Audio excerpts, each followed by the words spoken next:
오늘 우리가 읽은 하나님의 말씀은 누가복음 10장 38절에서 42절까지의 말씀의 제목으로 한번 따라해 봅시다. 신앙에도 선택과 집중이 필요합니다. 네, 신앙에도 선택과 집중이 필요하다는 말씀의 제목으로 선포되어질 때 우리 사랑하는 성도님들이 바른 선택, 바른 것에 집중하며 나아갈 수 있는 귀한 믿음의 성도가 되기를 주님의 이름으로 축복합니다. 저를 따라서 한번 고백해 봅시다. 하나님 사랑합니다. 하나님 감사합니다. 네, 앞뒤 좌우분들에게 이렇게 한번 축복합시다. 우리 바른 선택을 하며 갑시다 라고 축복합시다. 네, 바른 선택을 하며 나아갑시다. 네, 앤드류 톰슨이라는 사역자가 있습니다. 선교사님이 있습니다. 그분이 아라비아라는 예수라는 책에 보면 중동의 문화권에 대해서 설명해 놓은 책입니다. 이 책의 내용에 보면 중동에서는 환대하는 문화가 자연스러운 문화였습니다. 특히나 유목민들에게 그 문화는 누구를 만날지 모르지만 그들에게 환대하는 것은 그들 가운데 전통이고 그들이 누구나 취할 수 있는 습관이었습니다. 우리가 알다시피 아브라함도 그 세 명의 천사가 그 아브라함의 장막을 지나갈 때 그가 환대하고 많은 것을 대접합니다. 그리고 룻도 그 마을을 지나가는 그 두 천사를 그의 집으로 들이면서, 룻도 왜냐하면 아브라함과 같이 목축업을 하던 사람이다 보니까 그 문화가 몸에 배어 있어서 그렇게 사람들을 초대하고 그 일을 해냈습니다. 제가 이집트에서 1년 정도 거하면서도 현대화된 사람들에게는 그 모습을 볼 수 없지만 어른들 가운데는 많은 사람들이 외국인이라도 환대해 주는 것을 제가 경험했습니다.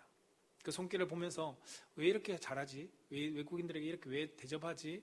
라는 것을 몰랐을 때는 그것을 잘 몰랐지만 알고 나니까 그들의 가운데 문화였고 전통이라는 것을 좀 알게 됐습니다.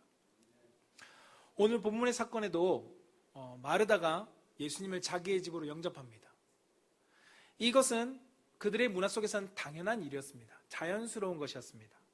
특별한 것이 아니었고 그들 문화 속에서는 누구나 할 수 있는 일이었습니다. 근데 이 말씀 속에 예수님께서 우리 가운데 가르쳐주는 메시지가 있는 것을 우리는 발견할 수 있습니다. 오늘 본문 속에, 오늘 본문과 함께 그 앞에 등장하는 내용인 착한 사마리아인에 대한 이야기는 사복음서 중에 유일하게 누가복음에만 기록되어 있습니다.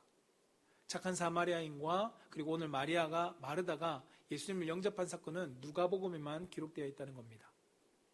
누가는 오늘 본문 말씀을 통해서 착한 사마리아인과 그리고 마르다의 사건을 가지고 일반적인 관점과 다른 메시지를 우리 가운데 주고 있는 것을 발견하게 됩니다.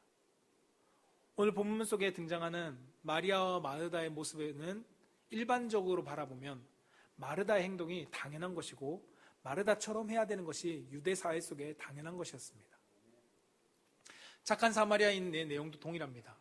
랍비라면, 제사장이라면 그것을 행해야 되는 것이 당연한 일이었습니다.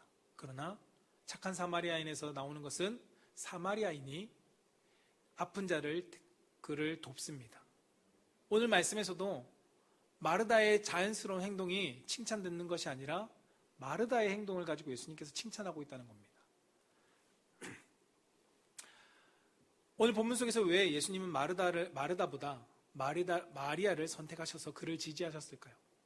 그것을 보기 전에 우리가 잠깐 오해하지 말아야 될 것은 무엇이냐면, 잘못 알으면 안 되는 것이 예수님께서 마르다를 향해서 말씀하신 것은 마르다의 모든 것들을 책망하신 내용이 아닙니다. 마르다의 모든 선택과 모든 행동들이 잘못됐다고 예수님께서 책망하는 장면은 어디에도 나오지 않습니다.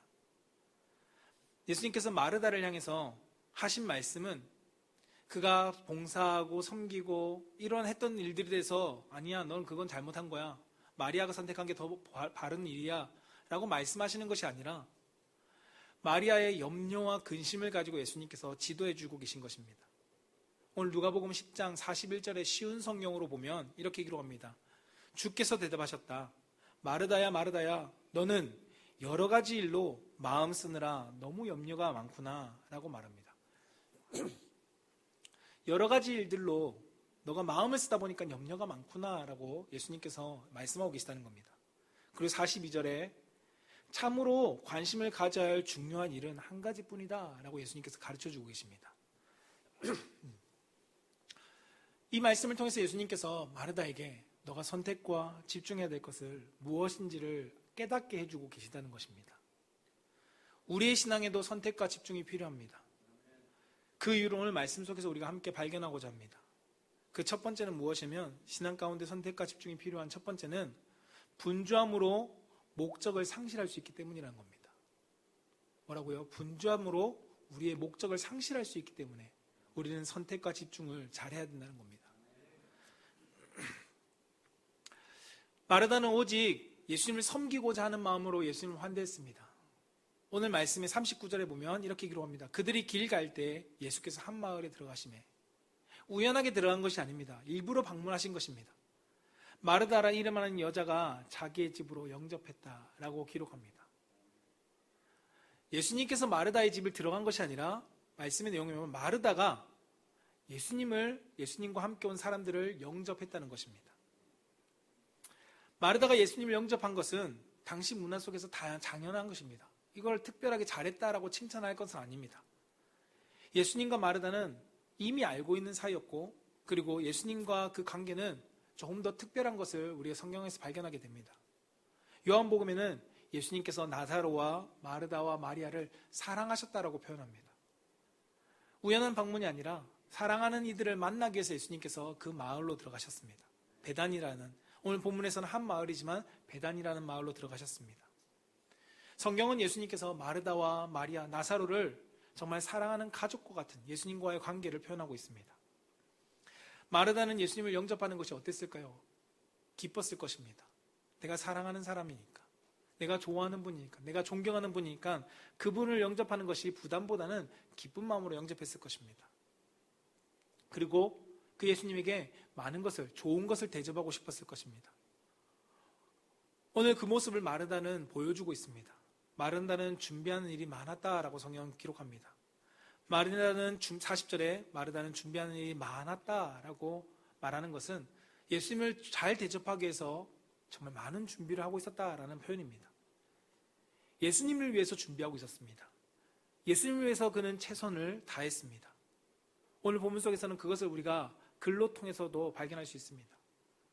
예수님을 위해서 좋은 대접, 좋은 것을 준비하는 일이, 그런데 점점 분량이 많아지다 보니까 마르다는 어떻게 됐냐면 분주해졌습니다. 여러분도 누군가 초대하고 많은 것을 준비하다면 어떻습니까? 분주합니다. 마르다도 동일했습니다. 예수님을 잘 대접하려고 하다 보니까 너무나도 분주해진 겁니다. 정확히는 예수님을 대접하기 위해서 준비할 일이 많아졌다라고, 많아진 상황 속에서 그의 마음이 이걸 언제 하지? 이걸 어느 때에 다 할 수 있을까? 라는 마음 또한 분주해진 것으로 성경은 표현하고 있습니다.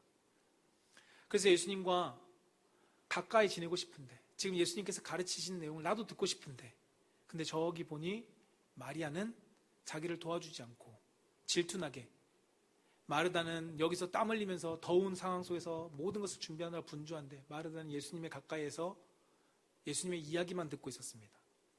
우린 잘 알 수 없습니다. 마리아의 마음을 알 수 없지만 아마도 마르다는 마리아의 그 모습을 부러워하지 않았을까요?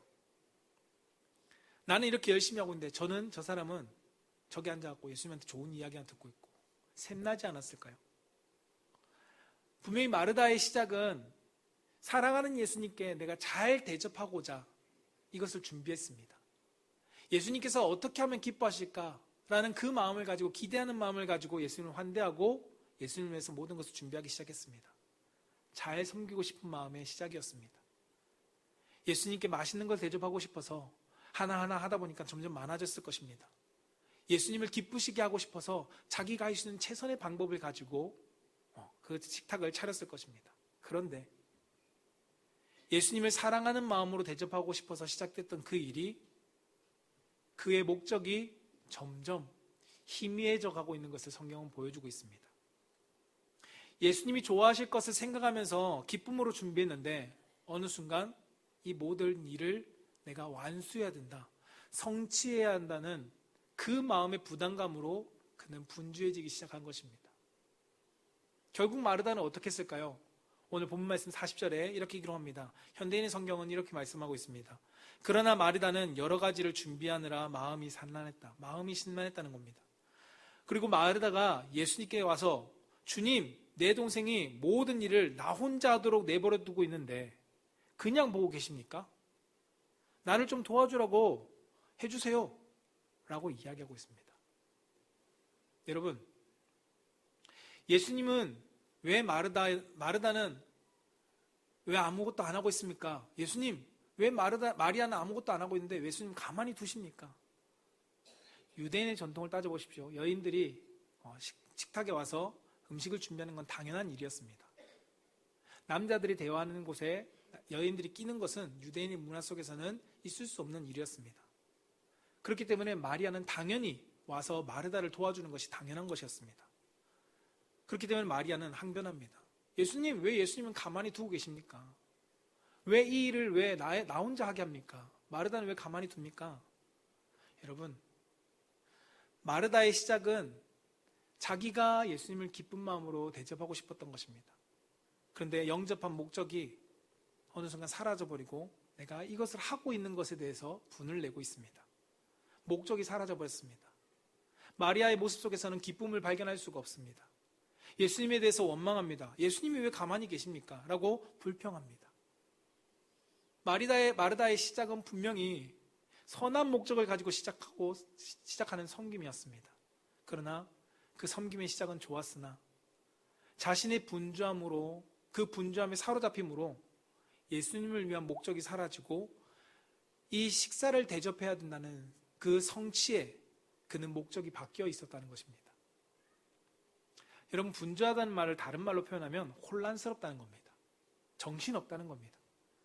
목적지를 향해서 우리가 가다가 정신없는 상황이 발생하면 우리 목적지를 잃어버리기도 합니다.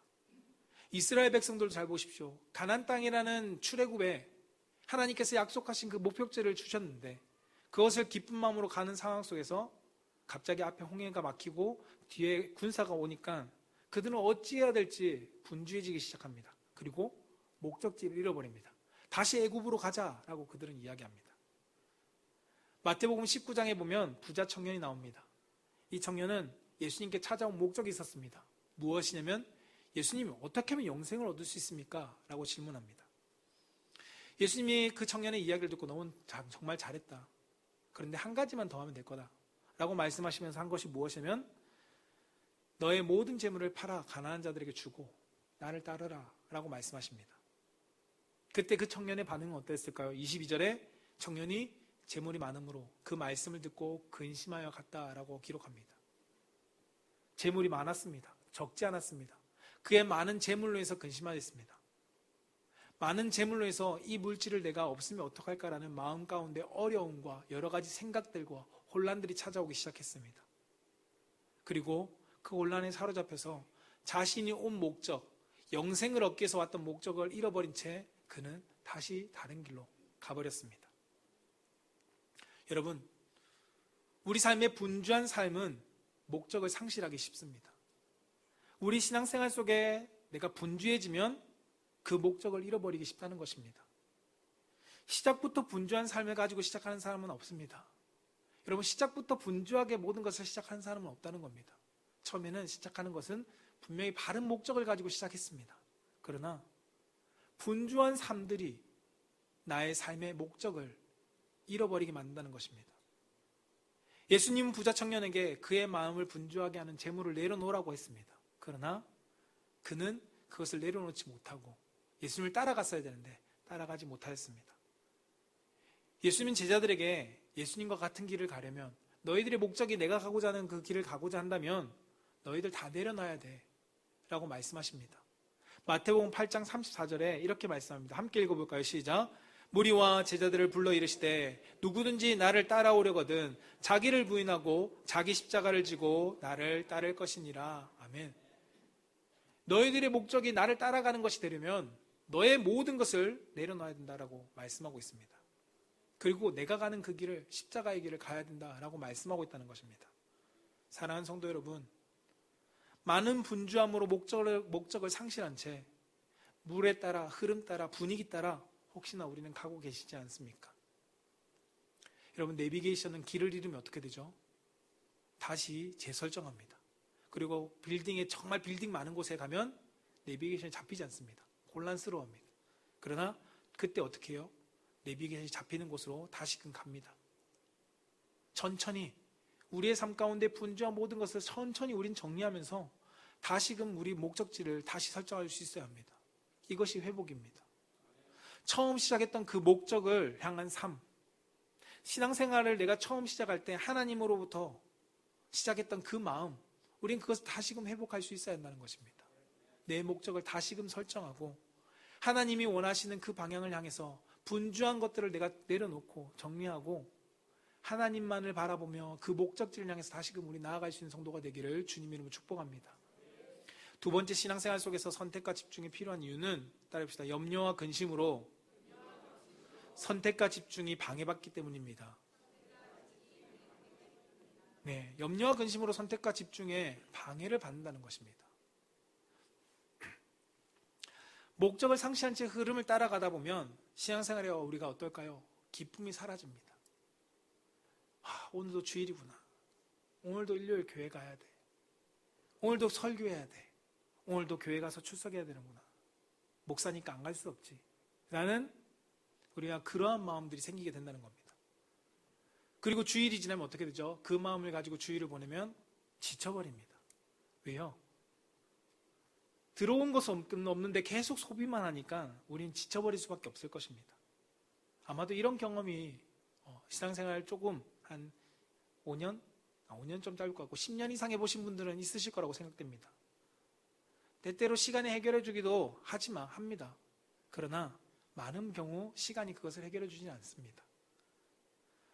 꼭 바울이 유라굴로 광풍을 만나서 모든 것을 버리면서 살고자 모든 사람, 그 배에 타고 있던 사람들이 모든 것을 버리면서 발버둥 쳤지만 나중에 소망까지 잃어버릴 정도로 여전히 그 삶에 어려움이 있는 것처럼 우리 삶에 유라굴로 광풍을 만난 것처럼 내 신앙에 정말 풍파 속에 있는 삶을 살아가는 성도님도 계실 것입니다. 그들은 어땠을까요? 살 소망이 없으니까 포기했습니다. 그냥 포기하자. 그냥 대충 살자. 그럴 때 나타나는 특징이 무엇인지 아십니까? 엄청난 환난 속에, 고난 속에, 분주한 가운데 있을 때 나타나는 특징은 소망이 없어진다는 것입니다. 내가 신앙생활하고 있는 소망이 사라지고요. 내가 살아가고 있는 삶의 소망이 없어진다는 겁니다. 소망만 사라질까요? 아니요. 기쁨도 사라집니다. 그리고 그 자리에는 찾아오는 것이 무엇일까요? 근심이 자리 잡습니다. 염려가 그곳에 자리를 잡습니다. 오늘 마르다는 시작은 예수님을 기쁘시게 하기 위해서 시작했습니다. 예수님이 이것을 받으면 얼마나 기뻐하실까라는 소망하는 마음을 가지고 그 일을 시작했습니다. 그런데 그 마음의 분주함이 마르다 가운데 소망과 기쁨을 사라져버리게 만들고 원망과 불평이 자리 잡게 만들었습니다. 바로 홍해바다를 앞에 둔 이스라엘 백성들처럼 기쁜 마음으로 가나안 땅을 향했는데 홍해바다에 가로막히고 뒤에는 군사들이 따라오니까 그들의 분주함 속에 그들이 한 행동은 무엇일까요? 근심하며 하나님께 원망했습니다. 불평했습니다. 염려와 근심이 우리에게 가장 중요한 것을 선택하지 못하게 합니다. 그리고 가장 중요한 것을 집중하지 못하게 합니다.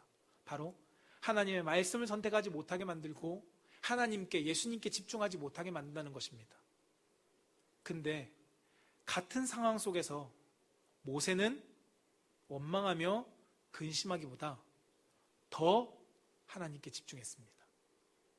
더 하나님을 선택했습니다. 그리고 하나님의 말씀을 선택한 대로 그는 따라갔습니다. 예수님도 제자들에게 이렇게 가르치셨습니다. 마태복음 6장 27절에서 33절 말씀, 두 군데 말씀 함께 한번 읽어보겠습니다. 시작. 너희 중에 누가 염려함으로 그 길을 한 자라도 더할 수 있겠느냐? 그런즉 너희는 먼저 그의 나라와 그의 의를 구하라. 그리하면 이 모든 것을 너희에게 더하시리라. 아멘. 시작과 끝의 말씀인데요. 너희 중에 염려함으로 그 길을 한 자라도 바꿀 수 있느냐? 여러분, 우리가 염려함으로 바뀌던가요? 바뀌면 얼마나 좋겠습니까? 그러나 염려함으로 그것이 바뀌지 않습니다. 그것을 아시는 하나님께서 말씀하십니다. 그런즉 너희는 먼저 그의 나라와 그의 의를 구하라는 것입니다. 너희는 먼저 해야 될 게 있는데 무엇이냐면 하나님을 선택하고 하나님의 말씀을 쫓고 하나님의 말씀을 따라라, 하나님을 기억하라 라는 것입니다. 하나님께 집중하라는 것입니다.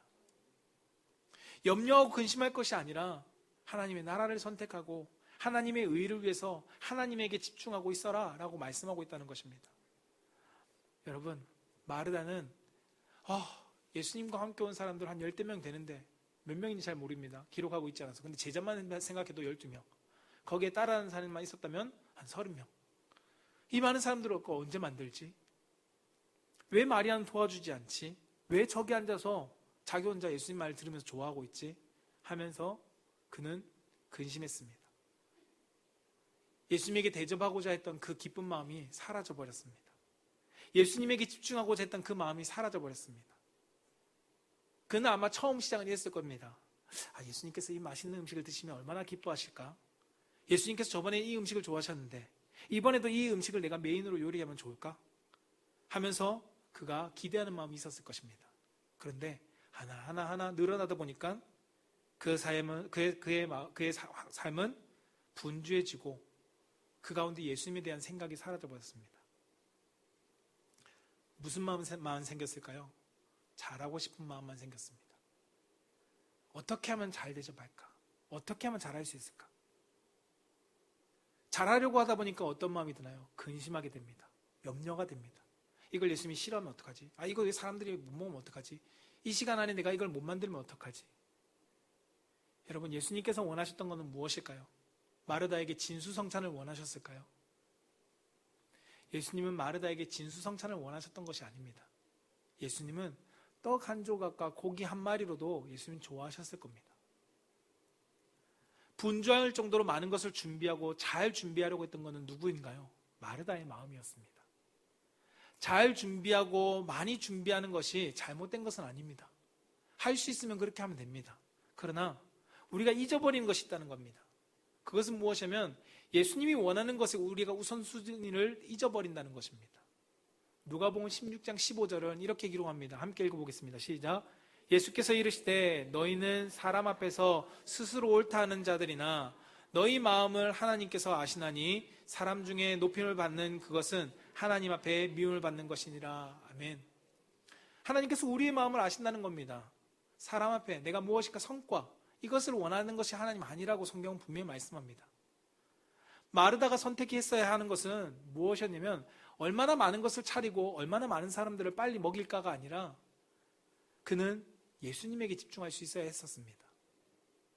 마르다는 근심과 염려가 예수님께 집중하지 못하게 했고 예수님을 선택하지 못하게 했다는 겁니다. 요한복음 14장 1절은 이렇게 말씀합니다.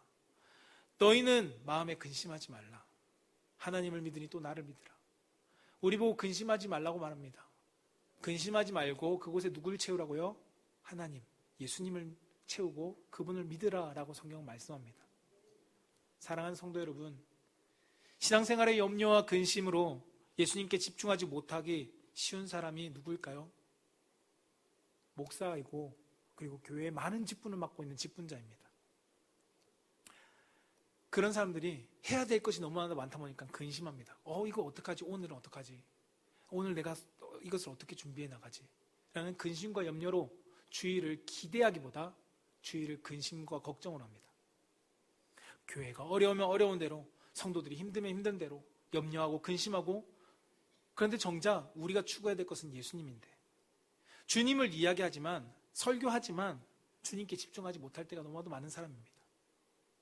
주님의 뜻을 선택하지 못하는 오류에 빠지면서 말은 주님을 이야기하고 있다는 겁니다. 누가요? 목사가요. 그것은 저를 포함해서 많은 사람들이 경험해 봤을 것입니다. 여러분, 염려와 근심에서 벗어나 주님께 집중해야 합니다. 예수님의 말씀을 선택하고 그분이 기뻐하시는 신앙생활이 되도록 우리는 살아가야 한다는 것입니다.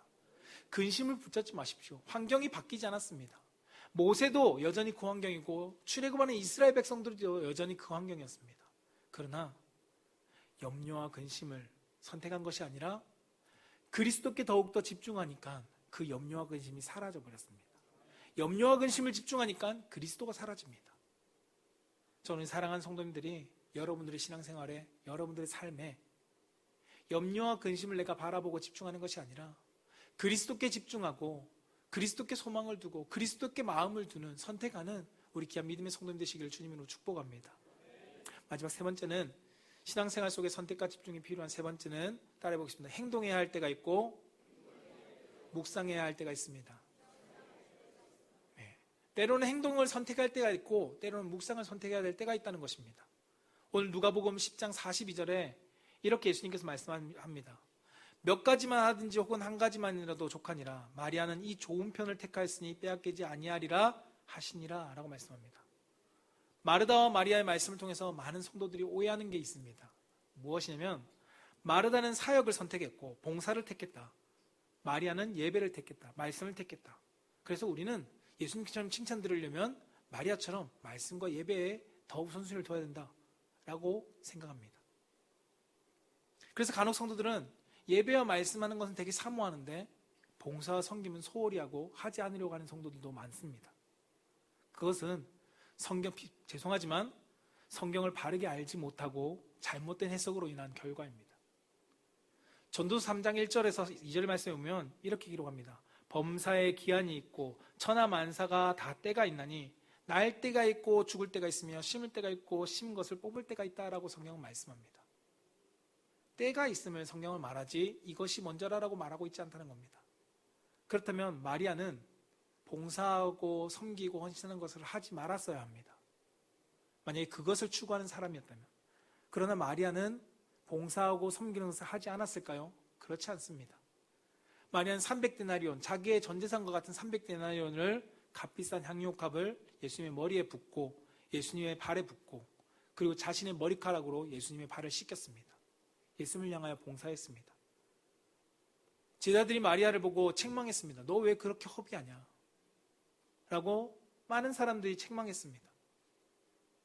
오늘 말씀에서는 봉사가 예배보다 낮은 것이라고 말하고 있는 것이 아니라는 것입니다. 봉사도 예배도 섬김도 기도도 모두가 소중합니다. 여러분, 봉사와 섬김, 예배와 기도, 전도와 선교, 그리고 양육과 훈련, 교제와 나눔, 그 어느 것 하나 밑에 있는 것이 없습니다. 이것은 모든 것이 균형을 이루어야지만이 건강한 신앙생활을 할 수 있는 요소입니다. 마르다처럼 행동할 때가 있고 마리아처럼 묵상할 때가 있음을 성경 우리 가운데 말씀해 줍니다. 예수님께서 중요하게 여기신 것이 무엇일까요? 무엇이 그러면 마르다에게는 부재했기 때문에 예수님께서 마리아는 이 좋은 것을 택했다라고 말씀하셨을까요? 누가복음 10장 42절은 오늘 본 말씀을 조금 더 쉽게 설명합니다. 함께 읽어볼까요? 누가복음 10장 42절 쉬운 성경으로 함께 읽어보시죠. 시작. 그러나 필요한 일은 오직 한 가지뿐이다. 마리아는 그 좋은 쪽을 선택했으니 빼앗기지 않을 것이다. 아멘.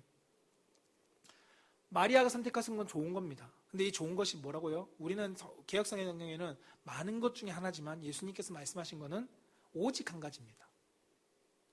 오직 한 가지가 무엇이었을까요? 이 필요한 한 가지는 바로 예수님을 선택한다는 겁니다. 마리아는 예수님을 선택했습니다. 그것이 방법이 듣는 것이었지 그는 예수님을 선택했다는 겁니다. 근데 마리아는 예수님을 선택하면서 시작했습니다. 그것을 봉사했습니다. 그러나 그 봉사에 점점 예수님이 사라져버렸다는 겁니다. 예수님께서 마리아에게 요구하셨던 건 단 한 가지입니다. 나와 예수님과 함께 하지 않을래? 너가 요리를 하는데도 그 가운데 내가 함께 하고 있는 것을 너가 느끼면 이 요리는 예수님에게 가장 기쁜, 그리고 그 마르다에게 가장 기쁜 선택이었을 것입니다. 마리아는 예수님과 함께하는 것 중에 그가 듣는 것을 선택했을 뿐 다른 것은 없었습니다. 여러분, 초대교회 성도들은 많은 것으로 구제했습니다. 많은 것으로 봉사했습니다. 그러나 마르다처럼 잘못된 선택이라고, 잊어버린 선택이라고 말하지 않습니다. 그들의 섬김을 성경은 높입니다. 왜냐하면 그들의 섬김 속에는 예수 그리스도가 함께 있었기 때문입니다.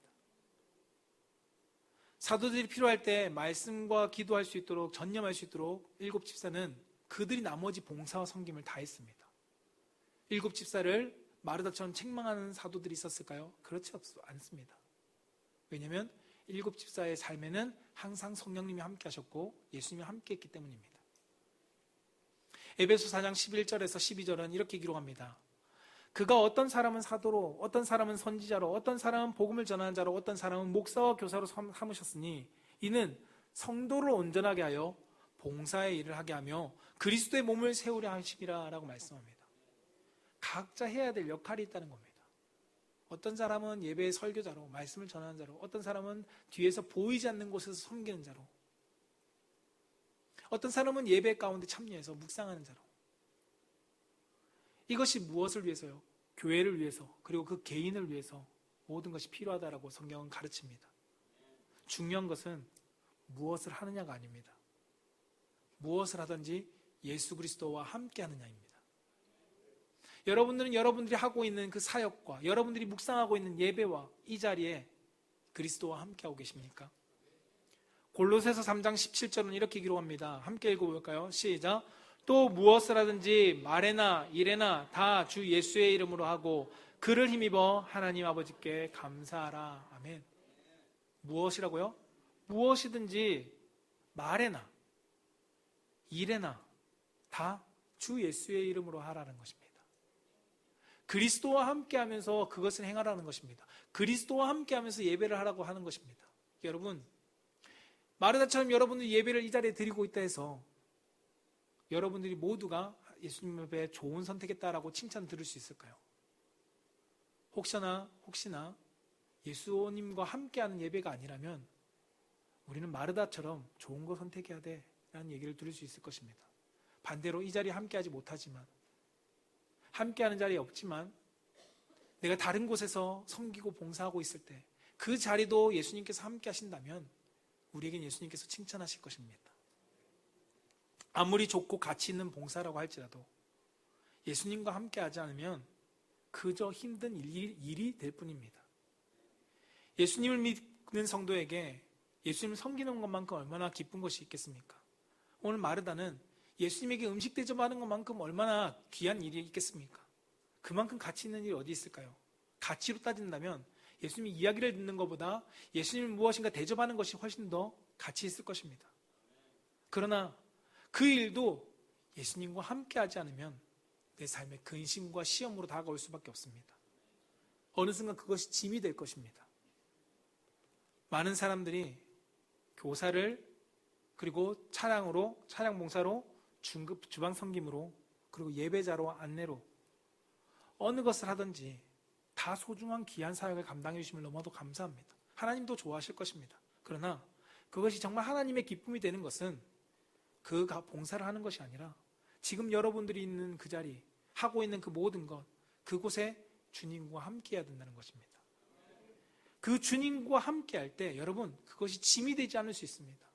주님과 함께 할 때, 예수님을 생각하면서 할 때 그것이 근심거리가 되지 않을 수 있다는 것입니다. 그런데 많은 사람들은 어떻죠? 지쳐합니다. 은혜를 받지 못합니다. 그리고 혹시나 여러분 힘들어 하시는 분이 계십니까? 이 자리가 나의 자리가 맞나? 나 내려놓을까? 버릴까? 다른 데 갈까? 하는 생각이 혹시 드시는 분이 계신가요? 만약 그런 분이 있으시다면 오늘 마르다처럼 나를 한번 되돌아보기 바랍니다. 분명 예수님을 위해서 내가 시작했는데, 분명 예수님이 나에게 주신 사명이라고 생각하고 시작했는데, 마르다처럼 과연 이 자리에 내가 예수님과 함께하고 있을까? 예수님과 함께하고 있는가? 라는 질문을 여러분 스스로에게 물어보십시오. 저는 우리 사랑하는 풍성한교회 성도님들이 이 예배를 드리는 이 자리에서도 다른 곳에 마음을 두고 나 몸만 와 있는 것이 아니라 지금 내 옆에 함께 계신 예수님과 손을 잡고 함께 있는 성도가 되기를 축복합니다. 예배와 기도, 말씀과 성경 공부, 예수님이 없으면 지치고 힘든 일이 될 뿐입니다. 여러분, 봉사요, 섬기는 거요, 이것이 너무나도 귀한 사역입니다. 그러나 예수님과 함께 가지 않으면 힘든 일이 될 뿐입니다. 만약 여러분 계속 소모되고 계십니까? 그러면 잠시 그 자리에서 하던 일을 멈춰 보십시오. 그리고 나를 되돌아보며 분주한 생각과 분주한 환경들, 내 마음 가운데 너무나도 많이 가지고 있다는 그 생각들을, 모든 것들을, 환경들을 내려놓고 예수님에게 다시금 집중해 보십시오. 그러면 그 순간 성령님께서 내가 시작했던 목적을 다시금 발견하게 해주실 것입니다. 그리고 다시금 분명하게 내가 주님과 함께 이 길을 갈 수 있는 능력도 주실 것입니다. 여러분, 분주해지면, 일을 바라보면 염려하고 근심할 수밖에 없습니다. 그때 시선을 돌리십시오. 예수 그리스도께로. 주님께 집중하십시오. 주님이 기뻐하시면 얼마나 기뻐하실까? 사람들이 좋아할까가 아니라 주님이 얼마나 좋아하실까? 여러분, 그때 여러분이 하고 있는 그 섬김이 또는 그 예배가 내 삶에 은혜로 채워질 것입니다.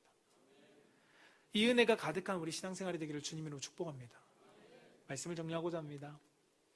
사랑하는 성도 여러분, 예수님께서도 세상 가운데, 이 땅 가운데 오셔서 분주하고 너무나도 험난한 세상을 살아가셨습니다.